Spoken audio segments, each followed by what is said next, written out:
Yes, so as I have indicated, it would comprehensively cover the entire project lifecycle, and it will cover, the course will cover concepts ranging from the initiation of projects to the closure of projects.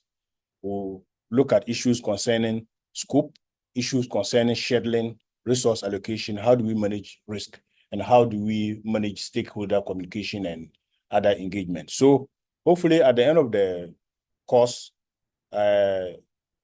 all students in the class would have some mastery of some project management fundamentals.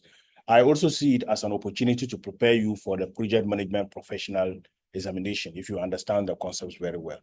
At least by then, we should have some little bit of expertise in planning and scheduling, resource allocation, and risk management. The key text for the course is Project Management, Achieving Competitive Advantage by Pinto. I hope to share that one too. So the assessment will be in terms of class participation and then a term paper, and then the examination will be 60%. Now, if you look at the structure of our MBA program, we are supposed to do face-to-face 6 sessions, and then maybe 2 or 3 sessions virtually. We are hoping to do at least 5 or 6 sessions before the Christmas break, so that when we come back, we can do some other online sessions and cover up. Now, the first part of the lecture would be to look at this introductory part, understanding what project management is and why project management is important in our discourse now. Then we also look at organizational context, which informs project management. So we'll be interested in strategy, we'll be interested in structure and culture. The second part looks at project selection and portfolio management and how project management efforts can be led by the project manager. The third part looks at scope management, project team building, conflict and negotiation. It is important we look at scope management because projects are executed within a defined scope. And most often, the scope can be of several parts. For instance, the scope can be in terms of the nature of the product. The scope can be in terms of the time limit that is assigned to it. The scope can also be in terms of the budget that is allocated to it. Most often than not, we can exceed some of the scopes, and that may lead to what we refer to as scope creep. So we'll try and understand the concepts there. Then we also look at project scheduling, and then project scheduling, where we look at networks, duration estimation, and critical path. Here, if we have time, I would prefer that we use project professional, Microsoft Project Professional, just to demonstrate how we can use the MS project to be able to monitor projects and allocate resources to people, assign tasks to people, and also prepare timelines using Gantt charts with the Microsoft Project Professional. Then we'll look at other advanced issues in terms of agile and critical chain analysis as well. And then hopefully we'll conclude with project evaluation and then close out and termination. So as I indicated, this is the text. What I'll do is immediately after the class, I'll share before I leave. I'll share the items before I leave. Okay. So those online, I hope you can see my screen. So, oh.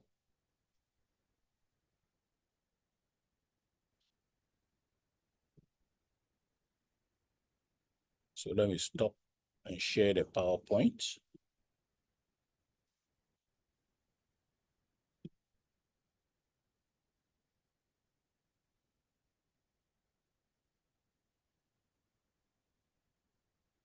All right, so let's proceed.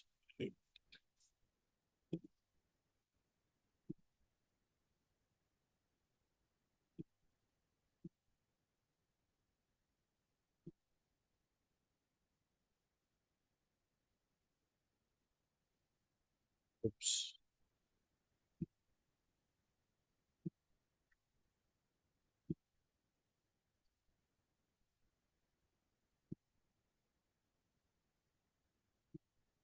Okay, those online, can you confirm that you see my screen? Yes, sir. All right, thank you. Okay, so Yes, sir. All right, thank you. Yes, so this is an introductory lecture to provide an understanding of the key concepts in project management. So our focus will be to try and understand why project management is becoming such a powerful practice in business. And then we'll look at the basic properties of projects. So here we'll be trying to understand what we mean by project and how they differ from processes. Then we'll understand the project life cycle, the stages and the activities that typically will occur at each stage. And then we'll also try to understand how we can measure project success. So I want to start off by asking a question. What is a project? When we say project, what do we mean? Today, majority of you are online. I only have 2 people here. So I'll be turning to those of you who are online a lot. What is a project by your understanding?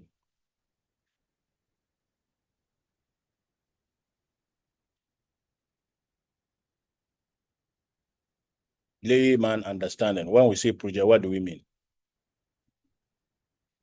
The project basically talks about an execution of a particular detail or. Okay. So, yes. So, excellent. He says a project basically refers to the execution of a task.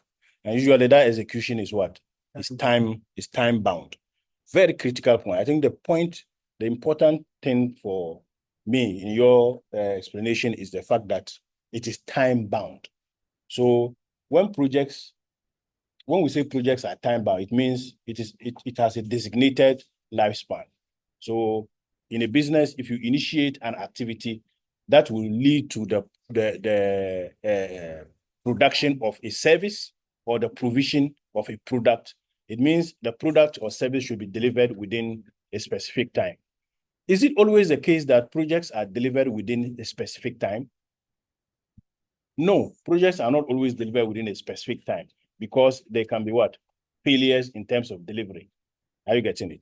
So we say projects are complex one-time processes. And the one-time process aspect basically refers to the time-bound nature of projects. We also say that projects are limited by budget because for every task we need to execute to deliver a product or service, there will be a budget. There will also be a schedule, that is a time issue, and there will also be resources allocated to it. In project management, usually when we say resources, we are not only referring to money. It could be labor and maybe other partnerships that we are building on, we are leveraging on to be able to deliver.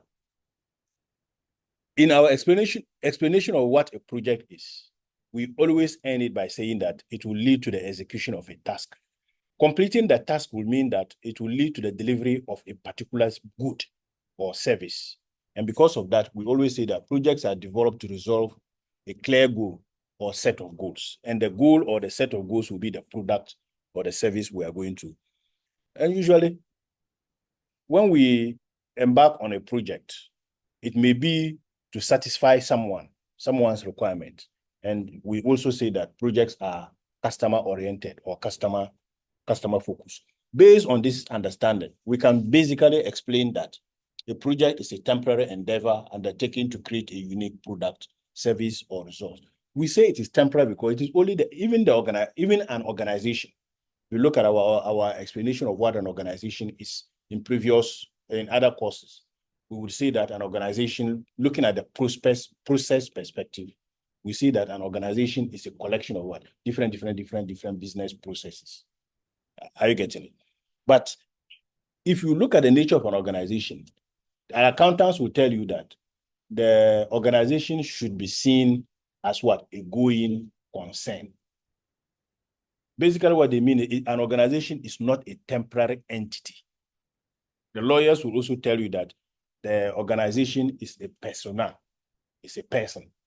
This person is not temporary. It has a life on its own. As compared to projects are within this persona, the organization. And so projects are temporary within the organization. The moment their objective of delivering a clear goal, delivering a service or product is done, the project ceases. So anytime we hear of project, they are temporary and they are supposed to deliver a unique product, service, or a result. Okay, let's look at some other general characteristics of projects. We say projects are they can be ad hoc. They can be ad hoc. When we say ad hoc, depending on what an organization's objective is, they may initiate projects to deliver some unique products, depending on their current circumstances. So even if you look at the national level, parties will come into government with clear manifestos. But later on, they realize that the way it is going, we may have to initiate another special project to do ABC. In that case, the project becomes what? Ad hoc. It is not always that projects are ad hoc. They can be planned, but sometimes projects can also be ad hoc to be able to address market demands, address customer demands. Yes.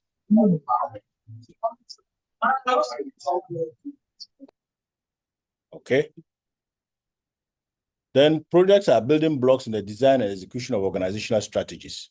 If projects are ad hoc and they are supposed to deliver a particular resource, it means that if we have several projects, say 5, and these 5 projects are geared towards delivering a particular product or service that can contribute directly to realizing the organization's mission, then we would have said that the projects form a foundational basis in terms of realizing the strategies or objectives. Okay. Then also, we can say that projects are responsible for the newest and most improved products. Mostly, when ad hoc projects come, the requests for those products are not for some older service.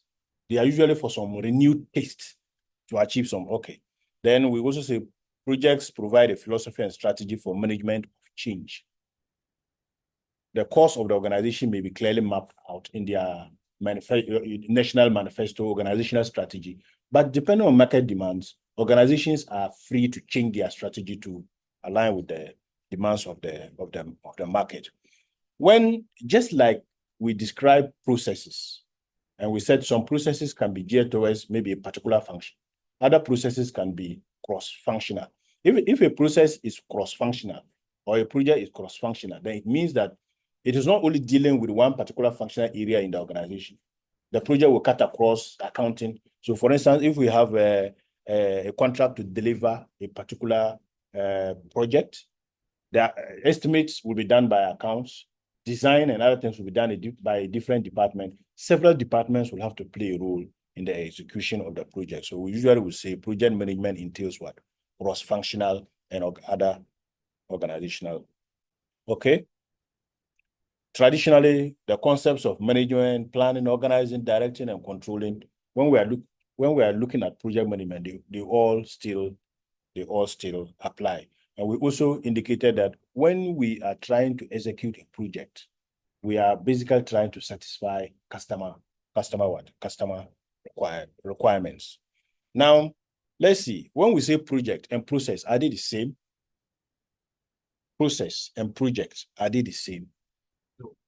What's the difference between a process and a project?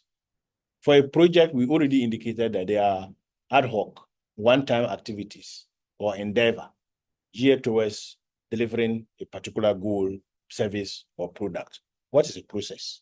So, yeah, I would say the process has to do with the continuous nature in keeping a particular product active. Okay. Okay. Yes. Processes, skills lead to project achievement. Okay. So, yes, if you also look at the nature of processes, like a product, when we product line, hope you understand what I mean. The process, the route with which or through which a product will pass and come to finish, is the process will be routine or repetitive. Unlike projects which are ad hoc, the moment we deliver it, we won't come back again to repeat the project. Okay. So there's a difference between process and project. One of it is repeat processes are usually repeated in their routine, whilst projects are new and geared towards a particular product. So when we are conducting a process, because of the cross-functional nature, it may be trying to address several objectives. But when we have a project, the project would be to deliver one product or service alone. And the moment that is done, it will cease.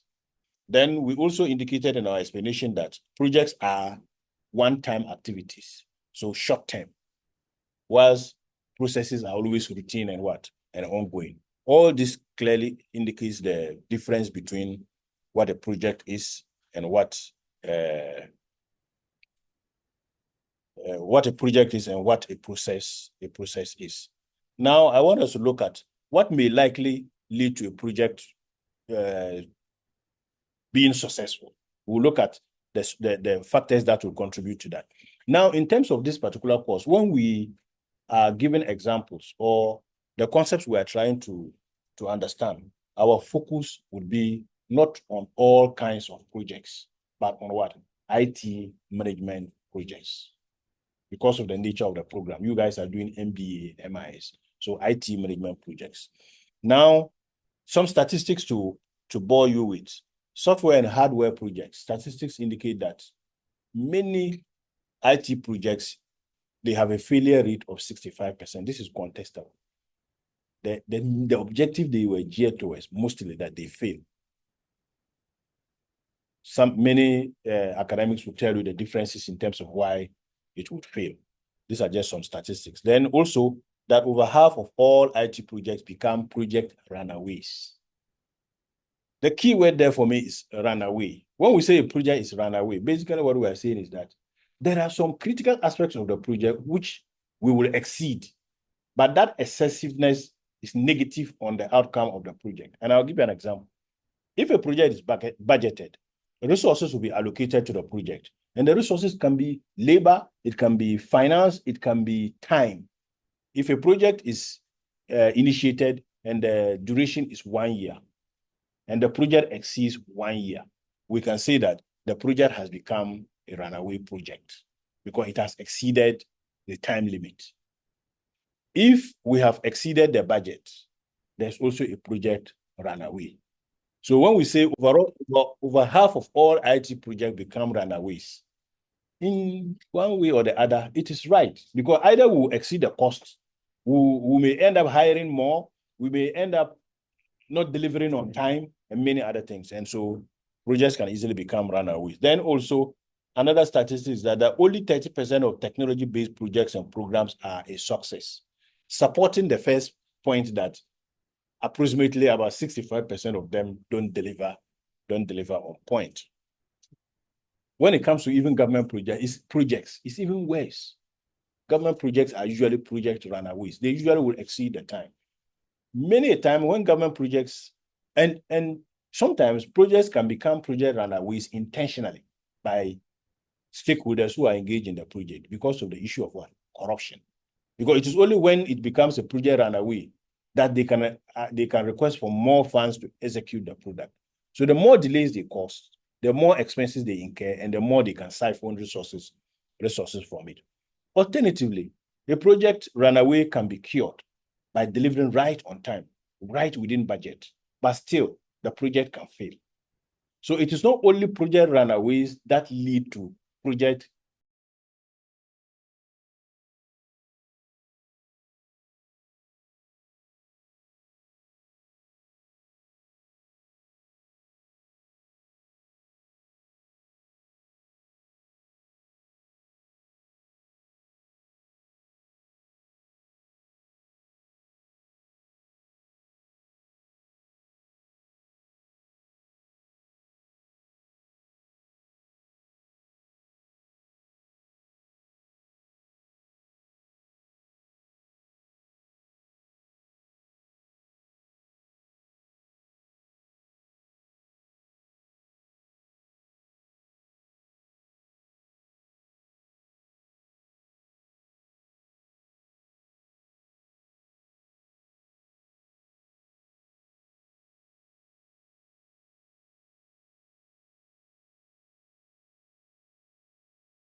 So we can hear. Oops. Okay. Yeah, so we're talking about why projects are important. And then I mentioned the fact that projects are important because of their short duration. And so organizations must place some emphasis on it so that it can be delivered right on time and don't become project runaways. Then also we indicated that because of their short duration and the fact that they are supposed to deliver a product or service within a specified period of time, we say that there is a narrow product launch window. You have to execute and deliver within. The moment you don't do that, your project can easily be described as what? A project runaway. Then we also talked about the fact that considering our current development in terms of technology, the business environment has become more technical, and the kind of requests and requirements that organizations now place on businesses to deliver have become more complex and technical. The global environment, now a lot of things are interconnected. Then also the economic environment. We in Ghana are currently in an economic environment where if a project is handed to you to deliver within 6 months, if you don't deliver it within 6 months, you cannot guarantee, 6 months is even a long time, you cannot guarantee that there will not be cost overrun and definitely a project run away in terms of what? Your budget, because of the current economic circumstances. That makes it very critical that you deliver right on time. Otherwise, the cost implications on the project will be so huge that the project may just become a white elephant. Now, projects go through a life cycle. All projects have a life cycle. And when we say life cycle, basically, we are referring to some stages that a project will go through till it is handed over to the client. So we'll look at some of them. The stages a project will go through from development to termination. The first one is the project conceptualization. And the conceptualization stage basically looks at the stage at which the initial goal and the technical specifications of the project are delivered. At this stage, if it is an IT project, the vendor, the company would have to go to the client to try and understand exactly what the client requirements are before you can get to work. So the contract may have been signed. You may have seen the terms of reference, and then you apply. You are shortlisted, you are called for interview, you are handed the project. At that level, the first phase you would have to go through will be to go and sit down with your client to understand the initial goal and the technical specifications. At that particular stage too, you identify who is involved in what? In the project, the key stakeholders. Then you also will conduct some planning. Detailed specifications, schedules, schematics, and plans are developed at this stage. Then you do the actual work of the project. You now go get to work, and then you hand over to the client, and that will be termination. So whilst in many management parlance, the last stage will be the project delivery. When it comes to project management, we say termination, because when you have given everything to them, the project comes to an end. The cycle graphically looks like this. And if you look at the y, this is y-axis, right? The y-axis. The y-axis basically indicates man hours of work, whilst this one will indicate the phases, the different phases. So if you look at the conceptualization stage, not a lot of man hours are involved. So maybe at this particular level, the project lead, the principal investigator, they are very critical at that particular stage. When it comes to planning, more stakeholders are identified and consulted. This is where the detailed schema and everything is done. Then the execution is actually where you get to work. And that is where the period at which a lot of man hours are required. A lot of hands would be on deck at that particular stage. And when you are delivering, a lot of people will now be laid off, and then the project is delivered. Going through these 4 phases doesn't guarantee project success. It doesn't guarantee project success. A long time ago, they used to say that project success is determined by the time. If you deliver within project time frame, the project will be deemed to be what? Successful. If you deliver within budget, then it becomes successful. If you also deliver the product as they have requested, then they will also say it is what? It is successful. They used to call the three elements, budget, time, and performance, the triple constraint. Triple constraint, TBP, time, budget, and what? Performance.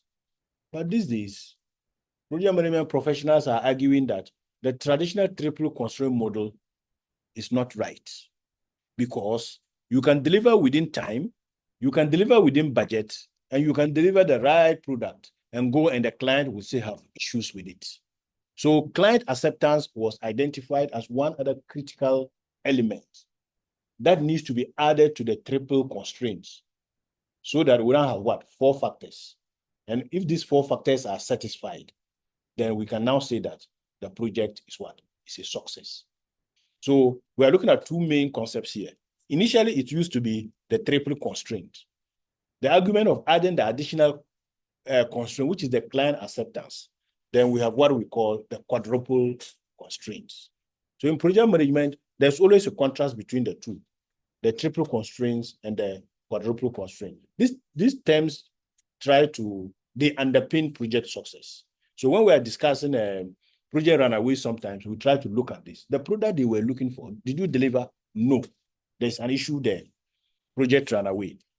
You delivered right in terms of budget, right in terms of time and performance, but you took it there and the client says no. What may possibly be the reason why client acceptance may not be guaranteed? Even when you would have thought that, oh, you have delivered, but within budget, within time, but client acceptance, no. Let's look at maybe a national project. A national project to construct a 1 kilometer road. That should be what? Asphalted. So within 6 months, road is done, right? So say performance, within 6 months, the road is done. Time, 6 months, we have done it. So road is available and it's asphalted, but time, yes. Budget, no excessive budget. Then the clients come to inspect and they realize that the thickness of the asphalt, which was supposed to be maybe some centimeters, is below. Though you have delivered in terms of performance, but the quality of the performance is below par. And when that happens, the client will not what? Will not accept it. So all the other triple constraints can be satisfied, and the client can still what? Reject it. That is why it's important that we satisfy the client, because we said that in explaining what project management is, our first 2 slides or so, we said that it is customer focused. It's customer focused. So even if you look at the quadruple constraints in terms of government projects, if citizens were very proactive, a lot of government projects would have been what? Rejected. Citizen vigilante. If we're all citizen vigilant, because they will tell you that, oh, 6 months, the government in their manifesto, they are going to do ABC. Then they also, they try to do it. Performance, no, let's look at budget. As for budgets, there we cannot, government project, we cannot guarantee that. But let's just say we believe the politician and they deliver. Performance, they say they are building as a hospital. They have. But those in the community, they know that the quality of materials they use to build the hospital would need innovation not long after commissioning. They won't accept it. They come to commissioning and they drive them away and say, you must do ABC. Are you getting it? So in time pass, client accept. So if you look at even a lot of government contract, client acceptance is not actually being considered. They just do it. And before you ready, they will come and commission it. Yes. About 3-4 days ago. Yes. We just put the quota Mm-hmm. on the road and pour the TPs again. And yeah. Nothing has happened. Yeah. So you say you want road, they have delivered road. But they will tell you that, look, in actual fact, they have spent less. So they will say it's within budget. So the project was what? Efficient. Time. They said we'll do it before elections, and they have done it before elections. So they have satisfied that. Delivered in terms of the fiscal product, yes, because the road is there. But all the community members, the citizens know that this is a shoddy road. So client acceptance. So almost all our politicians, They are using the triple constraint in terms of project to determine project success. That's what they are doing. It is not only our politicians, even in the public sector. We are just interested in what? The triple constraint: time, budget, and performance. But you can perform, but you can fail. The output would be below what? Below par. And when that happens, the clients will not accept it. Client acceptance, very, very key.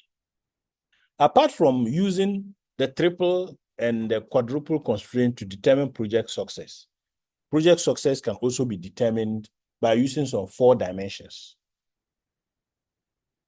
4 dimensions. So let's look at them.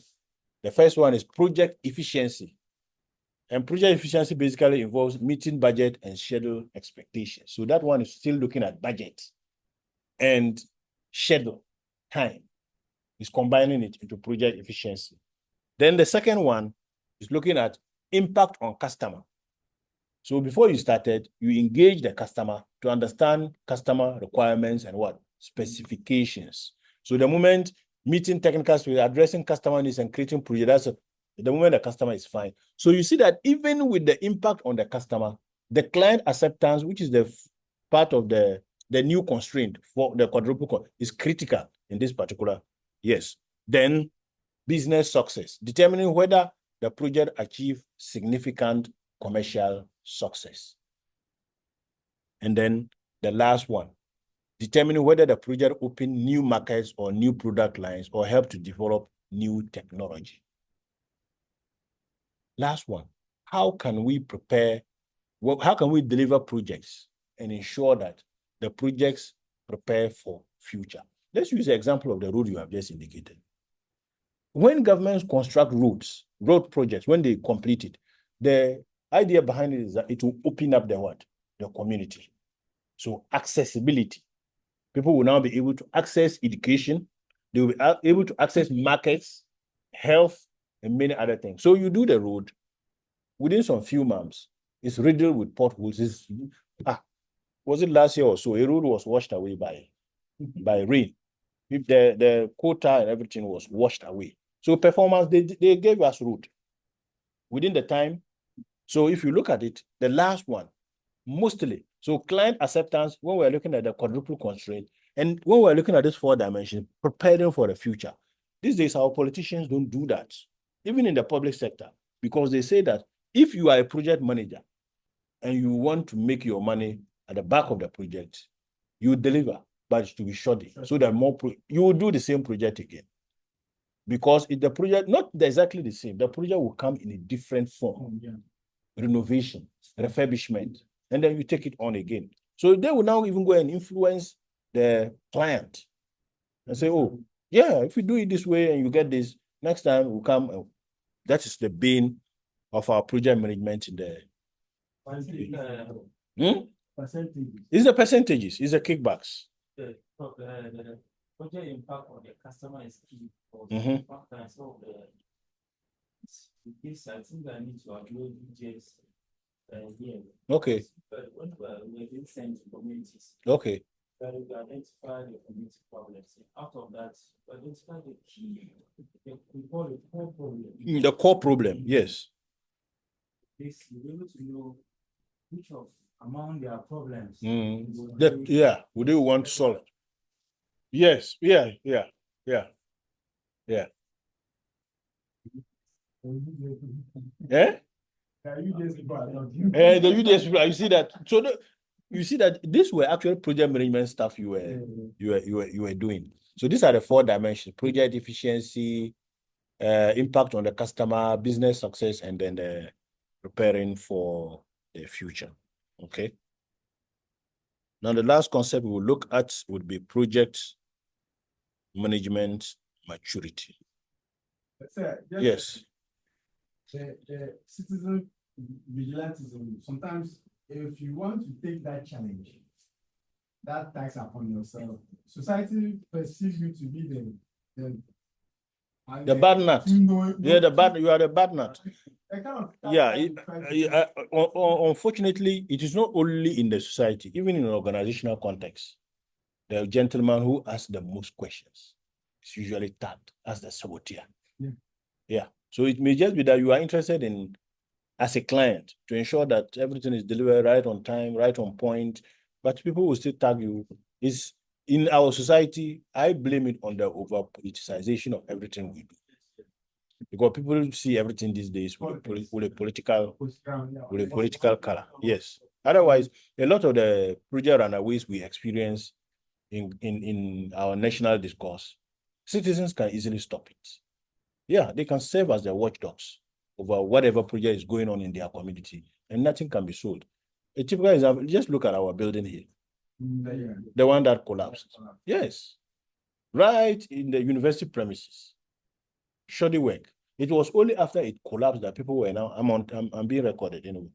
People were now saying, they used to carry this thing in the night, carry this. But this is what it has led to. Anyway. Now let's look at project management maturity. What do they mean? Project management maturity models are used to allow organizations to benchmark the best practices of successful project management firms. Now, any project an organization is going to embark on, maybe other organizations may have embarked on similar projects. Or even within the organization, similar project may have been.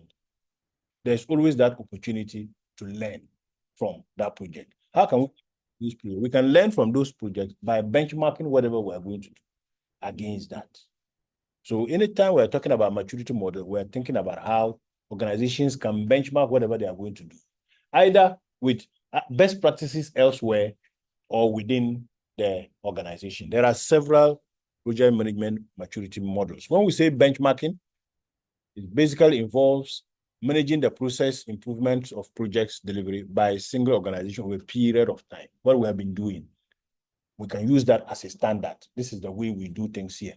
But that benchmarking can also be a problem, especially if the standards were set out by some, standards can be below par. Yeah, some people can intentionally set standards below par so that it is. Let me give you another example. GRE. They are always able to meet their target over. Yes. Why? Because of the standards they set. That's one. And two, because of the compensation they want to give. They are going to, yes. Because the moment they achieve target, they take huge bonuses. If you set the target too high, you won't get your bonuses and you may not be able to achieve it. Let's look at a common example of a project maturity, a generic model within an organization. If you look at the bottom, it says low maturity, ad hoc processes, no common language, and little support. In this particular context, there's no direction in the organization. So it appears we are not, the team members on the project are not speaking the same language. There's no sync. And at the beginning, they will be whispering, as for this our project there, it will fail. Because there's no proper communication, even top level management commitment. There's no buy-in at the top. Maybe there's somebody there who is a hard nut to crack. The top, they are not getting their cut. So there's no buy-in, they are not interested in it. Then, so if you have this low maturity and you benchmark projects against them, you are in serious trouble, always. There will always be what? Project failures. Then we have moderate maturity, where there are defined practices, there are training programs, and there's a little bit of organizational support and buy-in. Then we have the best, high maturity. We have executed projects for a long time, and our best practices are very well documented and institutionalized. So everybody knows it in our organization. Yes, this is the way we execute it. So there's also a danger when we are looking at high maturity models, because reinventing the wheel. When we're looking at project characteristics, we indicated that considering the global nature of our environment these days and the complexity of IT project we engage, so the rules of yesteryears may not be applicable to. Now look at the way we're able to use AI to do things in a very short time. And then you have institutionalized processes such that that will not adopt these new techniques. So though it may be institutionalized and be of high maturity, it can be detrimental to some extent. Because usually when it is institutionalized, changing the status quo can be difficult. Sometimes a particular manager leaves, another manager comes, no. Where I am coming from, this is supposed to be done. And they will tell you that, benchmarking in here, for over 20 years, that is the way we have always done this. That can create problem. Yes, there will be conflict. There are other, so there are different, this is a generic maturity model, but there are other models that you can read about. So there are four maturity models, well-known models, four well-known maturity models, and they include this university. They developed a maturity model, the capability maturity model. Then there's also another one called the Harold Kesner's maturity model. Different models developed by different organizations. Okay. Any question? Have you seen this thing before? Can someone explain what this means?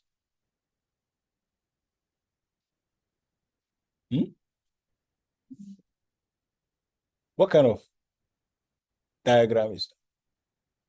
And the diagram indicates clearly the first one is actually using the chapters in the book. So the first one is why project management, what we are discussing, strategy and culture, project selection, up to the end. And the way the course is designed, it is in line with how a project is executed. Okay. This is an example of a Gantt chart. And Gantt charts are primary when it comes to managing projects. What do Gantt charts? This is a basic one. But this particular diagram basically tells you that it usually will include timelines at the top, indicating when this particular activity or task will be executed. Then in between, before the next bar, there's usually assignment to individuals. So we can type people's name there so that anytime we open the Gantt chart and look at the activity or task, we know who is assigned to do that. Then we also know the time that is allotted, and that is the aspect of project management. That's also very important. Scheduling, we're able to schedule. Now you see some of the activities indicated here by the bars dropping onto other activities. It means that those activities, when completed, will lead to this other project. Yeah, Microsoft projects is usually the easiest way to use to manage to do this. Okay. 12. Yeah, any question? So for you to be able to manage a project, these ones are self-explanatory. Project manager, you need to be able to effectively communicate with members of your team, critical thinking, collaboration. All of these are characteristics or skills that one would need to be able to manage a project. When someone is a project manager, what are his typical responsibilities? Typically, the project manager is the one who leads. He's the boss, so he selects the team members. Then developing project objectives and plan for execution, risk management activities, cost estimation, budgeting, and all that. All these are the roles of the project manager. But the project manager cannot do it alone. That is why when we were looking at the Gantt chart, we indicated that other aspects of the project will need to be assigned. So you schedule and then you assign it. Hopefully we'll be able to use this Gantt chart if we have, see how we can use the Gantt chart if we have time. So this brings us to the end of the introductory part of the project management course. Now, to recap, what are the critical concepts we have looked at? Not mentioning what a project is. We have looked at the issue of runaways. When we say project runaways, what do they mean? We have also looked at the issue of, I'm trying to remember the concepts, the constraints. And we argued that initially or traditionally in project management, they were talking of 3 constraints. And these 3 constraints were referred to as the triple constraints: time, budget, and performance. But now We're saying that because projects are customer focused, if a project manager or a project is able to satisfy the triple constraint, still the project may not be successful because the clients may not accept it.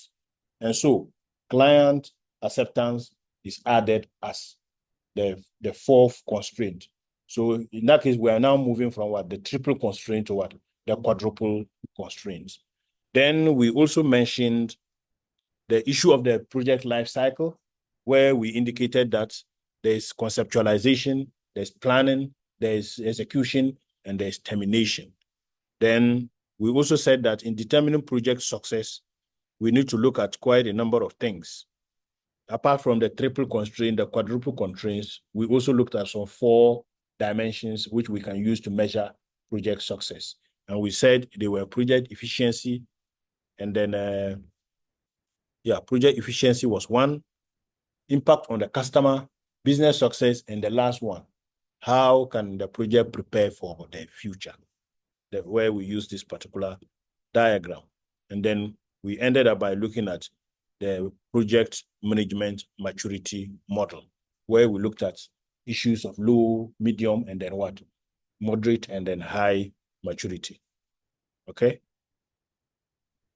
All right, we have done like 50 minutes.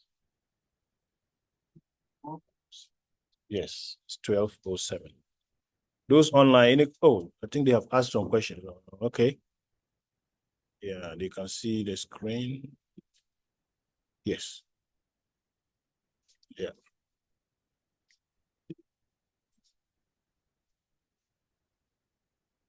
Yes. So someone give an example that the Yendi Zabzugu Road. Yes, a typical example of a project runaway. So it's delivered, but it's nothing to write home about.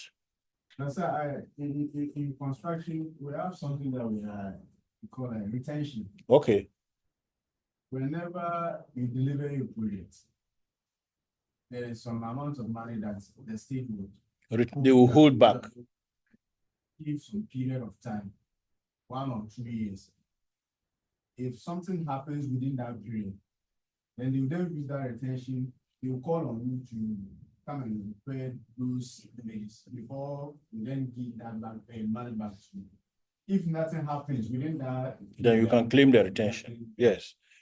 I'm not cutting you out. You see, interestingly, okay, now let me stop recording. Interestingly, we are living in a time that